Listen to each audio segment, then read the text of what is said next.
So I switched something up on Instagram stories, by the way. Did you spot this last night? No, I didn't. What did you do? Basically, I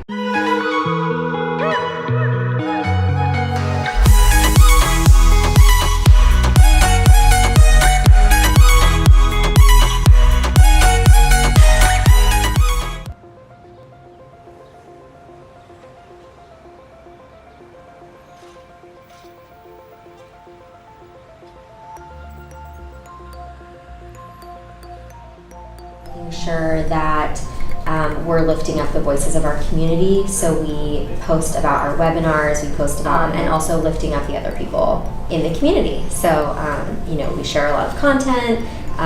We ask for engagement. I do everything from connect with our PR team to work sort of on the high level of the creative economy at large. I work very closely with a lot of members of the team here, depending on what we're doing for Rising Tide Society and what initiatives are on the calendar. A lot of speaking stuff and writing stuff on behalf of Rising Tide, and create the vlog with Kent. Yeah. So content marketing is also a big part of sort of what I do.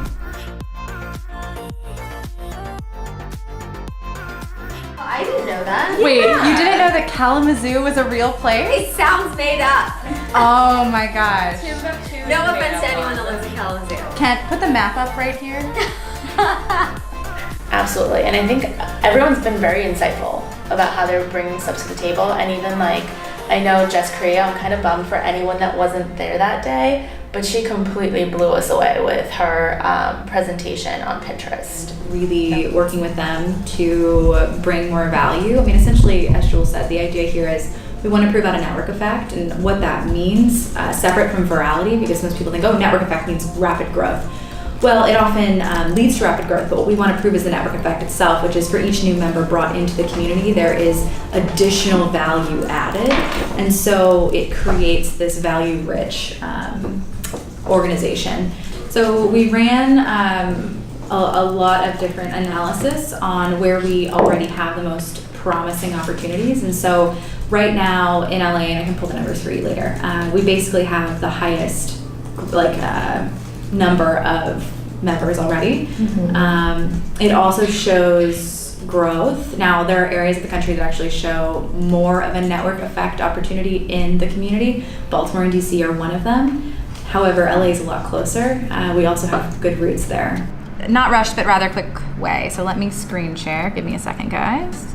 So what I want to start by talking about is our brand story, essentially the creative economy, our role in the creative economy, the value that we're bringing to the table. And so I'm going to walk you through a little bit of our brand story and then talk about how that relates directly to you guys, and anyone, I should say, relates to anybody who's on our team who is also a member of the creative economy.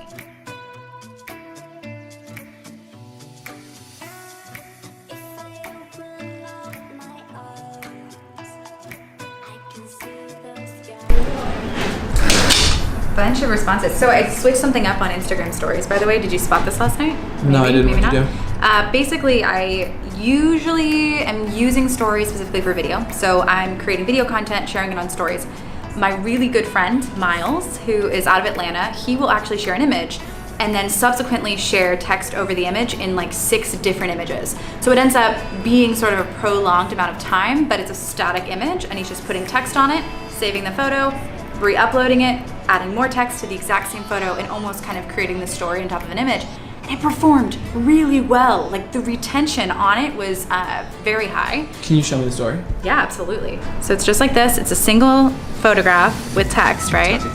And as it goes, there's additional text added, right? That is sweet. So the retention on it was fantastic. So yeah, definitely a cool learning from last night. What I'm gonna do now is I'm going to share about today's vlog on my Instagram stories. One of the things that I think we do a lot but very rarely talk to you guys about is taking a single piece of content and distributing it in different ways across different social media channels. So we take our video, we upload it to Facebook on the Facebook page, but then we're also sharing about it on Twitter with a photograph and a link, right? Photographs perform better on Twitter. That's something that we've been doing and seeing a lot of traction there. We also share it on Instagram stories. We test a wide variety of ways to share it, but we've learned if I can communicate directly to the audience what's in the vlog so they can tell whether or not it's relevant to them and make it super easy for them to access it, so it's a swipe up to view, it will increase the number of people coming from Instagram over to Facebook to watch the vlog. And when we stopped doing it, we actually saw a significant decline in viewership. And so it's definitely indicative, I think, of the audience on Instagram and how I've spent more time there cultivating that audience. So it's very natural for them to want to stay on board and continue learning from the content that we're creating on other platforms, including LinkedIn. We're even using LinkedIn, which has been really interesting too. So It's almost like working. I was really skeptical about LinkedIn. No, entirely. LinkedIn has a very engaged user base. It's not necessarily the user base that we would naturally connect with, but they're there. And what's interesting too is, amongst our creative entrepreneurial audience, not all of them are full-time. So a lot of them are on LinkedIn anyway because they have corporate jobs, right? They're still hustling 9 to 5 and their business is on the side. So it's actually been a really interesting way to reach those people who can't be on Facebook during the day, who can't be on Instagram during the day because they're at their jobs. So I agree, don't discount LinkedIn as a way of getting your information into the hands of people who might need it. Because here's the thing too, even in the wedding industry, when I was a wedding photographer, I never used LinkedIn. The reality is a lot of those couples that are planning their weddings, especially if you are aiming for specific demographics, higher quality clients, they might have Facebook blocked at work, but they probably can access LinkedIn. And many of them will use it. So it's worth thinking about too, where is your audience spending their time? And it might not be necessarily the place that you expect. Hey guys, on the vlog today, we are talking about how to stop that scrolling inertia and grab a hold of someone's attention. We only have 24 seconds to make it happen on this end, so swipe up and learn a little bit more about what I'm talking about. Cool, let's go. That was really good. I can actually grab the link.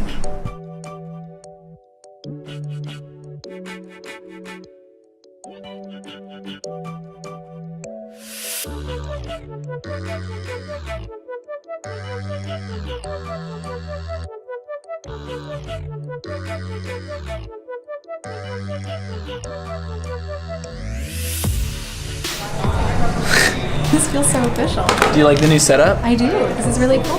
It's something new. I thought I was tired of what I had, and I wanted something new, shake up the industry a little bit. This is the new vlogging setup of the future, I'm telling you. This is so cool. Yeah. It's really, really cool. Wait, how can we show? You look really official actually with that thing. I know, I should. I should. It's like I made it myself. Oh, did you? Yeah, I carved this out myself. It's even got like notches for your fingers. Wow. To increase stability. See how great that is? And you can attach things to it. You made that whole thing yourself? I made the whole thing myself. Okay, I just finished up our first version of the educational content. Do you want to see it? Yeah, that'd be awesome. Was this the one I recorded on the phone? Yes. Just because? Yes. Yeah. All right, do you want to see it? I made it square. Whoa.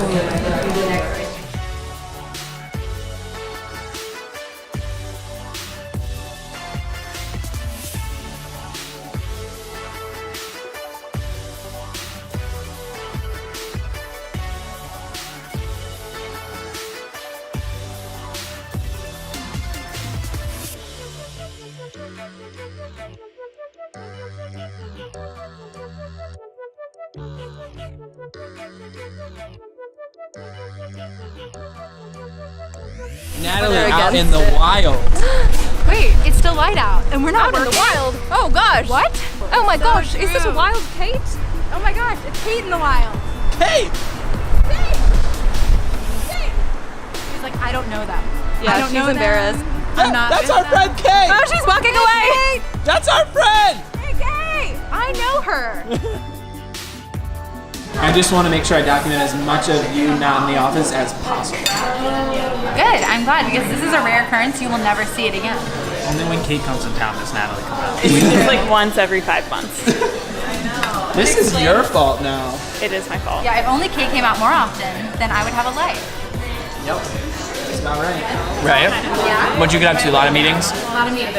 Spent most of the day at the desk editing today. Oh, you did. Well, I mean, like I followed you to film some things, but I got like a couple more videos before I'm done some like big time honeybook projects, and then I'm back to like full vlog focus. Very well. Thank you guys for watching it. It was insane.